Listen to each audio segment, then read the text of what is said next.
तो न्यूमेरिकल हम लोग कंटिन्यू करेंगे इलेक्ट्रिक चार्जेस एंड फील्ड के, ठीक है। सो क्वेश्चन रीड करते हैं, if there are 2 charges of 2 microcoulomb each, ठीक है ना, मतलब 2 चार्जेस है Q1 और Q2, 2 माइक्रोकूलम, 2 माइक्रोकूलम, माइक्रोकूलम के लिए आप कैसे सिंबल दोगे, 2 माइक्रोकूलम इस तरीके से सिंबल दोगे, और माइक्रोकूलम का मतलब होता है 2 × 10⁻⁻6 कूलम, ठीक है ना, क्योंकि ये माइक्रोकूलम था। माइक्रो भाई 1 मीटर में कितने माइक्रोमीटर होते हैं, 10⁻⁻6 माइक्रोमीटर होते हैं। जैसे कि 1 मीटर में 10⁻² सेंटीमीटर, 10⁻⁻2 सेंटीमीटर होते हैं, या 1 मीटर में 10⁻³ मिलीमीटर होते हैं। इसी तरह 1 मीटर में 10⁻⁻6 माइक्रोमीटर होते हैं। इसी तरीके से अगर हमें माइक्रोकूलम को कूलम में यानी SI में कन्वर्ट करना है तो 10⁻⁻6 कूलम हो जाएगा, यानी SI हो जाएगा। तो Q1 भी यही है, Q2 भी यही है, ओके, ठीक है। तो 2 ये चार्जेस रखे हैं, Q1 Q2, दोनों के बीच का कह रहा है डिस्टेंस है सेपरेटेड बाई 9 सेंटीमीटर, कंटिन्यू है, ठीक है, क्वेश्चन कंटिन्यू है, सेपरेटेड बाई 9 सेंटीमीटर। तो 9 सेंटीमीटर को हम लोग लिखेंगे 9 × 10⁻⁻2 मीटर। इतनी बेसिक बातें क्लास 12th वाले बच्चों को बताने की ज़रूरत नहीं होनी चाहिए, ठीक है। मैं स्टार्टिंग में थोड़ा बता रहा हूँ, लेकिन आगे के जो भी चैप्टर रहेंगे ये मुझे बताने की ज़रूरत नहीं पड़नी चाहिए कि सेंटीमीटर को मीटर में लेना है और माइक्रोकूलम को कूलम में ही लेना है, यानी कि SI यूनिट में ऐसे बार बार मुझे बताने की ज़रूरत नहीं होनी चाहिए। आप लोग उस चीज़ को बिल्कुल अब कर लो, लाइक जोड़ लो अपने माइंड से कि SI और CGS यूनिट जहाँ पर आ रहा है वहाँ पे कन्वर्जन दिमाग में रखना कि कन्वर्जन करके आगे बढ़ना है। अगर हमें SI यूनिट में सॉल्व करना है क्वेश्चन को तो कन्वर्जन करना है सेंटीमीटर, मीटर या कूलम, माइक्रोकूलम, तो वो सब आपको मालूम होना चाहिए, ठीक है। तो तुम्हें R भी दिया हुआ है 9 सेंटीमीटर, यानी डिस्टेंस में दिया हुआ है 9 × 10⁻⁻2 मीटर। चलो फॉर्मूला लगा देंगे। हमारा फॉर्मूला क्या है बोलो, हमारा फॉर्मूला है, बोलेंगे 1/4πε0, ये ना 1/4πε0 × Q1 × Q2/R², ये हमारा फॉर्मूला है, ठीक है, जिसमें 1/4πε0 की वैल्यू कितनी है, ये हमें ये भी पता है कि 1/4πε0 की वैल्यू 9 × 10⁻9 होती है। तो मैं डायरेक्ट ये वैल्यू रख दूंगा 9 × 10⁻9। Q1 this is your Q1, Q2 this is your Q2, ठीक है ना, अपॉन R², R है 9 × 10⁻⁻2, क्योंकि स्क्वायर है, क्या है, स्क्वायर है, तो हमने 2 बार इसे लिख दिया। अब सिंप्लीफिकेशन आपको करना आना चाहिए, इसका सिंप्लीफिकेशन कर लेना। और ऐसे जो सिंप्लीफिकेशन होते हैं जहाँ पे पावर्स 10 के ऊपर पावर्स हैं अलग अलग, तो इसका सिंप्लीफिकेशन उसको कैसे मोस्ट इजी वे में करना है, सिंप्लीफाइड या रिड्यूस करना, इसका लेक्चर मैंने अलग बनाया हुआ है। अगर आपको इसमें तकलीफ़ है, दिक्कत है, इसके सिंप्लीफिकेशन में आप टाइम ले लो, मेरे ख्याल से 30 या 40 सेकेंड या मैक्सिमम 1 मिनट में हो जाना चाहिए।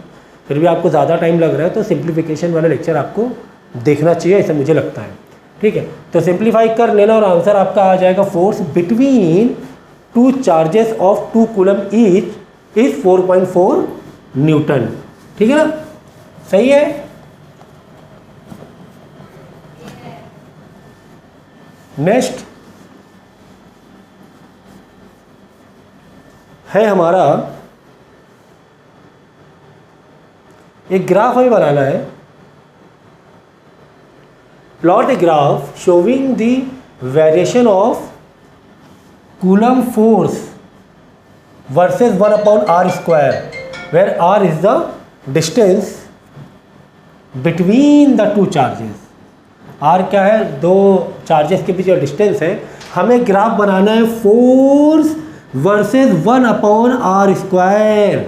हमें क्या बनाना है, ग्राफ फोर्स वर्सेस 1/R²। हमें फॉर्मूला मालूम है कि फोर्स एंड R² के बीच में कौन सा रिलेशन है, इनवर्स रिलेशन है।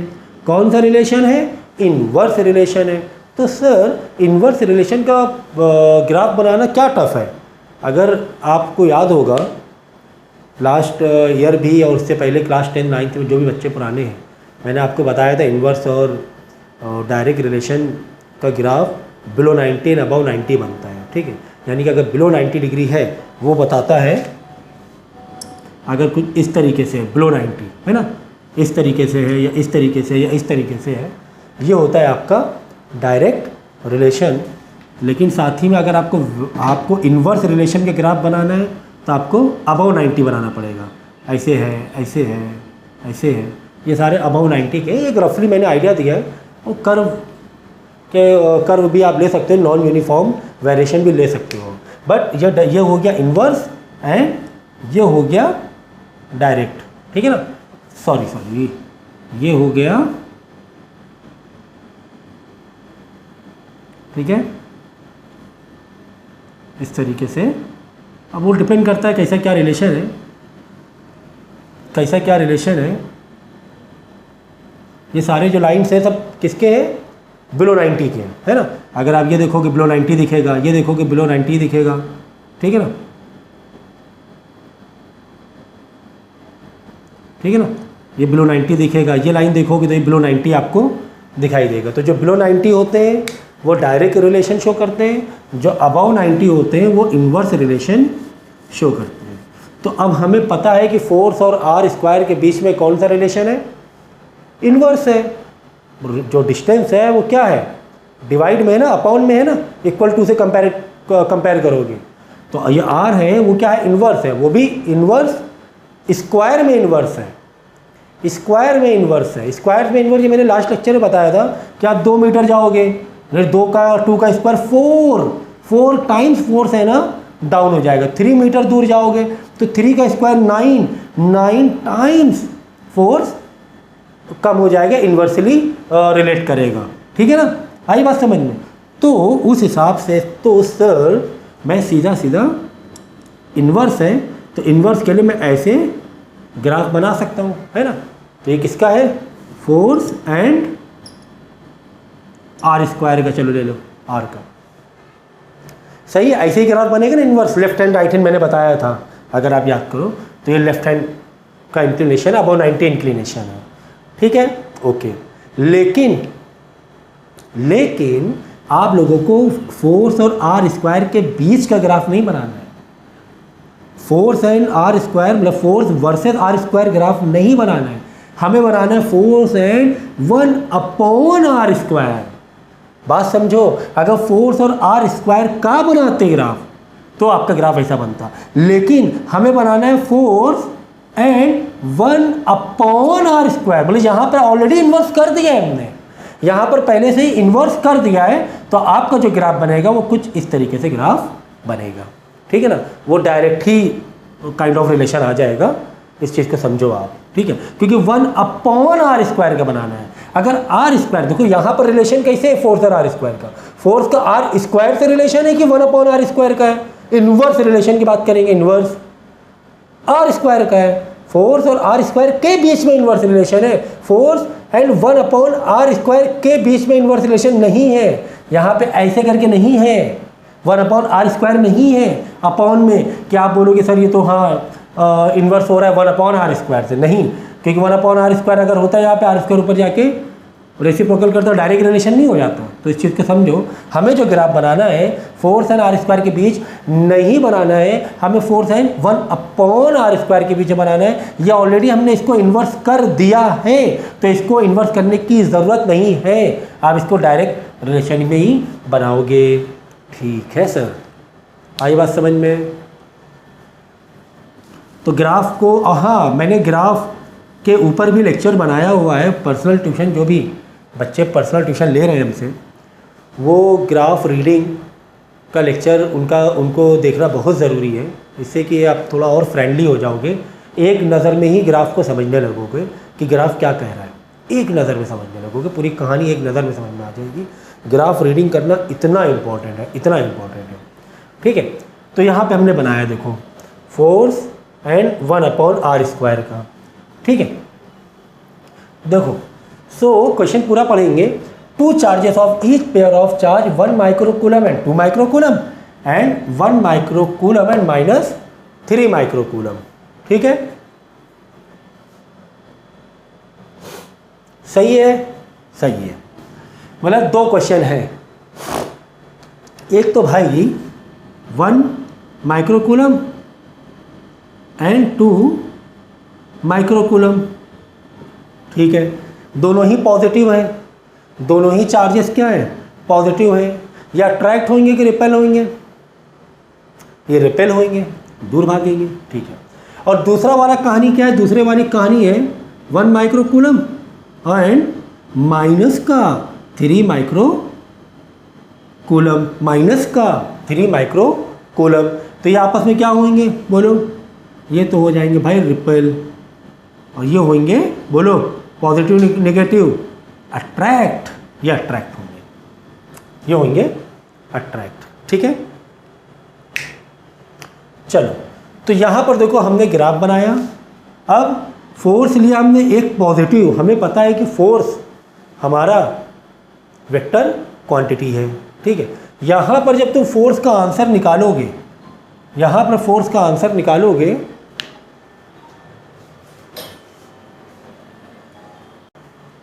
सो यहाँ पर हमने देखो के रखा, के मतलब 1/4πε0। ठीक है, आर स्क्वायर वैसे रख दो क्योंकि हमें सिर्फ रिलेशन देखना है। तो 1 × 2, 2 × 10⁻12 क्योंकि माइक्रोकूलम माइक्रोकूलम -6 -12 हो जाएगा। ठीक है, पावर सेम होंगी, बेस सेम होगा तो पावर ऐड हो जाएंगी। सो यहाँ पर 2 × 10⁻12 आर 1/r², इसके लिए भी है। फिर यहाँ पर आप रखोगे इन दोनों के लिए 1 माइक्रोकूलम -3, तो 1 × अब यहाँ पर देखो आपको प्लस माइनस लिखने की ज़रूरत नहीं है क्योंकि यहाँ पर सिर्फ आपको मैग्नीट्यूड रखना है चार्ज का। क्या लिखना है, चार्ज का मैग्नीट्यूड। तो 1 × 3, तो 3 × 10⁻12 1/r², के जो हमारा कांस्टेंट है, ये के तो जो है वही के 1/4πε0 परमिटिविटी। ठीक है ना, तो यहाँ पे 3k आ गया, 10⁻12, तो यहाँ पे 3 आ रहा है और यहाँ पर क्या आ रहा है, 2 आ रहा है। तो अगर आप तुम स्लोप वाला फॉर्मूला, स्लोप का जो स्ट्रेट लाइन का जो स्लोप आप देखते हो, इक्वेशन देख, y = mx + c वाला, याद है, y = mx + c। ठीक है, यहाँ पे प्लस में कुछ है क्या, समझो 0 है, यहाँ पर प्लस में है क्या, कुछ समझो 0 है। ठीक है, तो ये वाला पार्ट पूरा क्या हो गया, m हो गया, ये पूरा पार्ट क्या हो गया, m हो गया। हाँ, ये पूरा पार्ट m हो गया, बाकी बचा हुआ x हो गया, mx + c। सही है। अब बताओ किसका m ज़्यादा है, ये समझो m है, ये भी समझो m है। ठीक है, अब यहाँ 2 है, यहाँ पे 3 है, तो किसकी स्लोप ज़्यादा हुई, किसका m ज़्यादा हुआ, इसका m ज़्यादा हुआ और इसका m कम, है ना। इक्वेशन जो आपकी स्लोप, स्ट्रेट लाइन तो पढ़ कर आए हो ना, 10th में पढ़ के आए हो, 11th में भी पढ़ कर आए हो। ठीक है ना, ठीक है।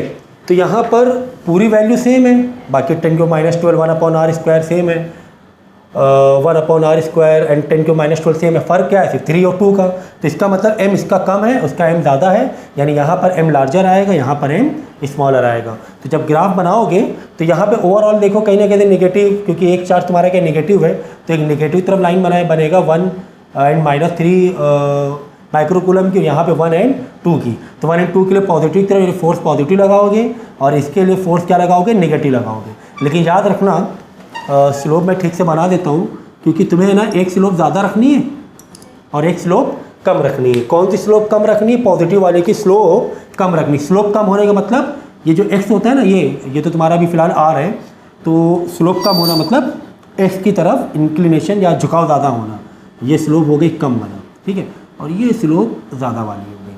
ठीक है, ये देखो, ये θ2, ये θ1। सही है। तो बस ये कंपैरिजन था आपको समझाने के लिए। अगला क्वेश्चन देखो, ये भी एक इम्पॉर्टेंट क्वेश्चन और एग्ज़ाम में आते हैं। क्वेश्चन रीड करो, देखो क्या किया करो, मैं जो क्वेश्चन पढ़ता हूँ वो तोड़ तोड़ के पढ़ता हूँ। जब भी नया क्वेश्चन स्टार्ट हो तो वीडियो पॉज करके आप लोगों को क्वेश्चन को मन में पढ़ना है। ठीक है।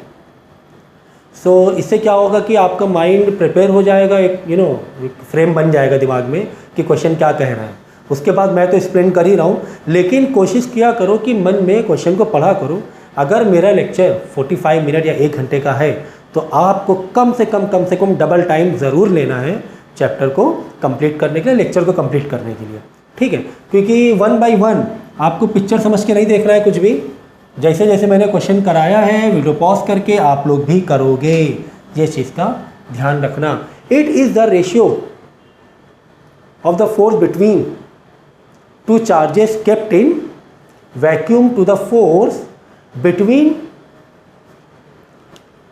To charges in a medium at the same distance apart. Question कह रहा है कि हमें फोर्स का रेशियो निकालना है। किसका निकालना है? फोर्स का रेशियो निकालना है। किनके बीच में? एक बार चार्जेस को रखना है आपको वैक्यूम में, और एक बार चार्जेस यानी कि जो चार्जेस हैं कूलम, जो हम लोग कूलम क्वांटिटी में दिखाते हैं, ठीक है। तो एक बार चार्जेस को आपको रखना है, सेम चार्जेस को किस में रखना है? वैक्यूम में। और एक बार आपको चार्जेस को रखना है किसी और मीडियम में। फिर आपको देखना है फोर्स का रेशियो क्या हो रहा है, ठीक है ना। सो कॉन्सेप्ट बेस्ड क्वेश्चन है ये। देखो हमने क्या किया, हमने तो रेशियो पता करना था, तो हमने क्या किया, देखो हमने किया FO अपॉन FM यानी force in vacuum upon force in medium, correct. Force का फॉर्मूला मारो। फोर्स का फॉर्मूला क्या है? 1/4 pi epsilon not. Epsilon not क्यों सर? क्योंकि ये जो परमिटिविटी है ये किसके लिए है? वैक्यूम के लिए है, एयर के लिए या वैक्यूम के लिए, करेक्ट। इनटू Q1 Q2 दो चार्जेस आपने रखा है upon R² between some distance, okay. फिर होल अपॉन FM यानी अब हमें फोर्स देखना है किस पर? अदर देन वैक्यूम, यानी 1/4 पाई एप्सिलॉन नॉट नहीं है अब की बार epsilon any medium other than air और वैक्यूम।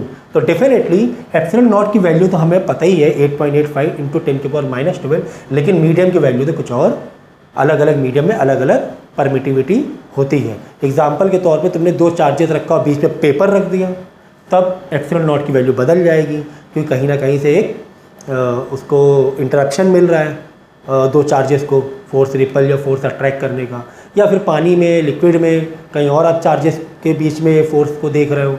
तो अलग अलग मीडियम में इसकी जो कांस्टेंट वैल्यू है वो बदल जाएगी, ये मैंने पहले भी समझाया हुआ है, ठीक है। तो बाकी चीज़ें सेम है, सेम चार्जेस है, सेम डिस्टेंस है, ये तो चीज़ों को तुम रिड्यूस मार दोगे। 1/4 पाई 1/4 पाई भी, यानी कि ये भी तो रिड्यूस हो जाएगा, 4 पाई भी रिड्यूस हो जाएगा, कुल मिला के बचेगा। अब देखो ये होगा रेसिप्रोकल, क्योंकि 1/EM है, यहाँ 1/ε0 है, यहाँ पे क्या है 1/ε0, यहाँ पे क्या है 1/EM, तो ये रेसिप्रोकल होगा, यानी EM/ε0 ही बचेगा, दो फोर्स के बीच का रेशियो, यानी कि F0/FM, यानी कि इन्वर्स रिलेशन बचेगा, इन्वर्स रिलेशन आएगा, इन्वर्स आएगा रिलेशन। देखो EM ऊपर जा रहा है, EO इधर नीचे आ रहा है, ठीक है। तो ये रेशियो आ जाएगा बिटवीन टू चार्जेस, सही है, सही है। तो अब इसी को हम लोग बोलते हैं रिलेटिव परमिटिविटी, इसको एक नया नाम दिया है हमने, रिलेटिव परमिटिविटी, ठीक है। रिलेटिव परमिटिविटी, जैसे कि आपने रिलेटिव डेंसिटी देखा था, है ना, क्लास 9 में हमने पढ़ा था रिलेटिव डेंसिटी। जैसे कि एग्जाम्पल के तौर पे हम देखते हैं डेंसिटी वाटर की 1000 होती है, ठीक है। अब उसके कंपेयर में, या फिर आप रिफ्रैक्टिव इंडेक्स चलो समझ लो, और relative refractive index and refractive index. तो रिफ्रैक्टिव इंडेक्स हम एयर में देखते तो 1 था, क्लास 10th में हमने लाइट वाले लेक्चर में पढ़ा था। लेकिन उसके कंपेयर में, जैसे कि अगर एयर में 1 है तो ग्लास में हम लोग देखते तो 1.4 है किसी लाइट की रिफ्रैक्टिव इंडेक्स, या फिर डायमंड का 2.4 है, ठीक है ना। यानी एयर का 1 है रिफ्रैक्टिव इंडेक्स, हाँ, एयर का 1 है, किसी ग्लास का 1.4 है, चलो डायमंड का 2.4 है, ठीक है ना, कुछ इस तरीके से। ये तो जो कंपैरिजन हम लोग कर रहे हैं ना बाय डिफ़ॉल्ट वैक्यूम या एयर से कर रहे हैं, ठीक है। अगर यही हमें किसी दो का रिलेशन में देखना है, जैसे कि मुझे ग्लास और डायमंड में देखना है, कि ग्लास और डायमंड में रिलेटिव रिफ्लेक्टिव इंडेक्स क्या है, तो हम इन्हीं दोनों के बीच में कंपेयर करते थे कि इनमें कितना कौन छोटा बड़ा है। तो हमें ये दिख रहा है कि ग्लास और डायमंड के कंपेयर में वन रिफ्लेक्टिव इंडेक्स बड़ा है डायमंड का ग्लास के कंपेयर में। तो यहाँ पर वही बात हो रही है कि वैक्यूम के कंपेयर में या एयर के कंपैरिजन में एप्सिलॉन या परमिटिविटी किसी और मीडियम की क्या है, that is Em upon E0। ठीक है, तो ये है रिलेटिव परमिटिविटी। नेक्स्ट क्वेश्चन देखो, ये भी इंपॉर्टेंट है कॉन्सेप्ट बेस में। Compare the magnitude of the electrostatic and gravitational force between an electron and proton. ठीक है, हमारे पास एक इलेक्ट्रॉन है, हमारे पास एक प्रोटॉन है, इनके बीच में हमें कंपैरिजन करना है। किसका कंपैरिजन करना है बोलो, किसका कंपेयर करना है? उन्हीं के बीच में ग्रेविटेशनल फोर्स और उन्हीं के बीच में ग्रेविटेशनल फोर्स और उन्हीं के बीच में इलेक्ट्रोस्टैटिक फोर्स जो हमारा कूलम लॉ बेस पर है। ठीक है, चलो हमें दिक्कत क्या है, हम तो कंपेयर करने में हमें तो कोई प्रॉब्लम नहीं है। देखो गिवन क्या है, mass of electron this, okay, mass of proton इधर ध्यान दीजिए this, okay, gravitational constant this, okay, and then electron का जो चार्ज है वो 1.6 10 की पावर -19 है। तो हमें किसका कंपैरिजन चाहिए? हमें इन्हीं दोनों के बीच में ग्रेविटेशनल फोर्स का एंड इन्हीं दोनों के बीच में इलेक्ट्रोस्टैटिक फोर्स का कंपैरिजन चाहिए। इलेक्ट्रोस्टैटिक फोर्स मतलब कि कूलम लॉ। ठीक है, तो हमने फॉर्मूला लगा लिया, क्या? Fe अपॉन Fg, फोर्स किसका? इलेक्ट्रोस्टैटिक वाला, अपॉन फोर्स किसका? ग्रेविटेशनल। कंपैरिजन करना है तो इस तरह हमने लिख लिया। ठीक है, तो यहां पर हमने लिखा K Q1 Q2 upon R square, ये किसका हो गया?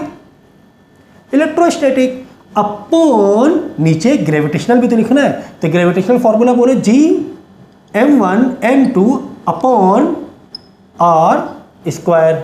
सही है, ये बना पूरा फॉर्मूला एक्चुअली में। सही है, सही है, सही है। ठीक है, Fe का ये फॉर्मूला, Fg यानी कि इलेक्ट्रोस्टैटिक फोर्स कूलम लॉ का ये formula between two charges that is electron and proton, and Fg between electron and proton यानी ग्रेविटेशनल फोर्स का ये फॉर्मूला। अच्छा, क्या आर स्क्वायर रिड्यूस नहीं हो रहा है? हाँ, रेसिप्रोकल होकर रिड्यूस हो जाएगा। कुल मिला के ये आपका बचेगा। ठीक है, ये बचेगा। अब आपको क्या करना है, के की जगह के की वैल्यू डाल देंगे। के मतलब व्हाट इज के, क्या मुझे बार बार बताना पड़ेगा कि के का मतलब 4πε0 होता है और उसकी वैल्यू 9 × 10 की पावर 9 होती है। ये बताने की ज़रूरत बार बार नहीं होनी चाहिए। ठीक है, तो मैंने लिख दिया के की वैल्यू। Q1 क्या है?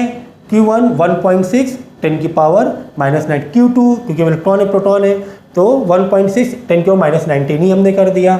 यहाँ पर निगेटिव और पॉजिटिव साइन देने की ज़रूरत नहीं है। Q1 Q2 हम लोग सिर्फ मैग्नीट्यूड लिखते हैं। ठीक है, तो इलेक्ट्रॉन हो या प्रोटॉन हो, दोनों का चार्जेस सेम रहने वाला है। ठीक है, फिर अपॉन G M1, G यानी ग्रेविटेशनल कांस्टेंट की वैल्यू दी हुई है। M1 M2 मतलब इलेक्ट्रॉन का मास, प्रोटॉन का मास, दो चार्जेस के बीच का मास, ये लिखा। अब इसको सिंप्लीफिकेशन सिर्फ करना है, और सिंप्लीफाई का मैंने बता दिया था आपको कि सिंप्लीफिकेशन पर अगर वैसे कोई लेंदी सिंप्लीफिकेशन है, इसका लेक्चर मैंने अलग बनाया हुआ है। तो जो भी बच्चे पर्सनल ट्यूशन में हैं वो यहाँ आकर या मुझसे रिक्वेस्ट कर सकते हैं कि इसको ईजी एंड शॉर्ट तरीके से कैसे सिंप्लीफाई करना है। करेक्ट, तो हमने सिंप्लीफाई किया और हमें ये मिला Fe by Fg 2.4 × 10⁻39। ओहो, इलेक्ट्रोस्टैटिक फोर्स कितना आ रहा है, देखो इलेक्ट्रोस्टैटिक फोर्स देखो कितना आ रहा है। Comparatively gravitational force, electrostatic force बहुत ज़्यादा है ना, बहुत ज़्यादा है। 2.4 × 10 की पावर 39 है। तो ये एक, अब ये क्वेश्चन देने का मकसद क्या था? ये क्वेश्चन देने का मकसद ये था कि इलेक्ट्रोस्टैटिक फोर्स और उन दो मास के बीच में, यानी कि मास और चार्जेस में कितना फ़र्क है। यानी कि जो ग्रेविटेशनल फोर्स लगता है वो दो बॉडी के मास के बीच में लगता है, और जो इलेक्ट्रोस्टैटिक फोर्स लगता है वो दो बॉडी के चार्जेस के बीच में लगता है। तो इतना हमें कंपैरेटिवली एक स्टडी इससे हमें ये पता चला कि ग्रेविटेशनल फोर्स तो काफ़ी कम है इलेक्ट्रोस्टैटिक फोर्स के कंपेयर में। ठीक है ना, काफ़ी ज़्यादा। The electrostatic force of repulsion between two positively charge ions carrying equal charges 3.7 × 10 की पावर -19 न्यूटन। ठीक है ना, तो फोर्स तुम्हें दिया हुआ है क्योंकि न्यूटन है ये, फोर्स तुम्हें दिया हुआ है। When they are separated by a distance of 5 angstrom. 5 angstrom मतलब बोलो 1 एंगस्ट्रॉम कितना होता है? 10 की पावर माइनस का 10 मीटर पावर -10, ठीक है ना। तो 5 एंगस्ट्रॉम कितना हो जाएगा? 5 × 10 की पावर -10 मीटर। ये सारी चीज़ें आनी ही चाहिए भाई, ये बताने की जरूरत नहीं होनी चाहिए, 9th में बहुत अच्छे से पढ़ा हुआ है हम लोगों ने। ओके, 5 एंगस्ट्रॉम दिया हुआ है। How many electrons are missing from each ion, यानी कि तुम्हें पता करना है n। क्या पता करना है? n बताओ किस में आता है? लास्ट लेक्चर में हम लोग ने किए हैं Q = n × E, यानी कि Q = n × E। इस फॉर्मूले में कहीं ना कहीं से n हमें दिखाई दे रहा है, नंबर ऑफ इलेक्ट्रॉन हमें दिखाई दे रहे हैं। इसका मतलब E की वैल्यू तो हमें पता ही है। इसका मतलब अगर हमें Q मालूम पड़ जाए, अगर हमें Q मालूम पड़ जाए यानी टोटल चार्जेस मालूम पड़ जाए तो हमें n भी पता चल जाएगा और E की वैल्यू तो हमें पता ही है, इलेक्ट्रॉन के चार्ज तो हमें मालूम ही है, ठीक है। तो क्या क्या इन्फॉर्मेशन दिया है देखो, बिटवीन 2 जो चार्जेस है उसके बीच जो फोर्स तुम्हें दिया हुआ है इतना पॉजिटिव एंड पॉजिटिव रिपल्सन है इतना, R तुम्हें दिया हुआ है इतना, ठीक है। ओके, 1/4πε0 की वैल्यू हमें पता ही है, यानी कि यहाँ से हमें Q1 Q2 यानी चार्जेस हमें पता करना है, ठीक है ना।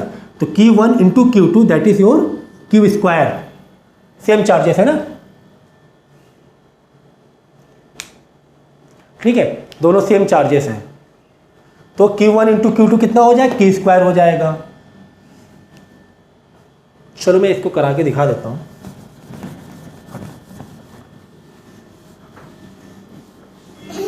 करके दिखाता हूं मैं।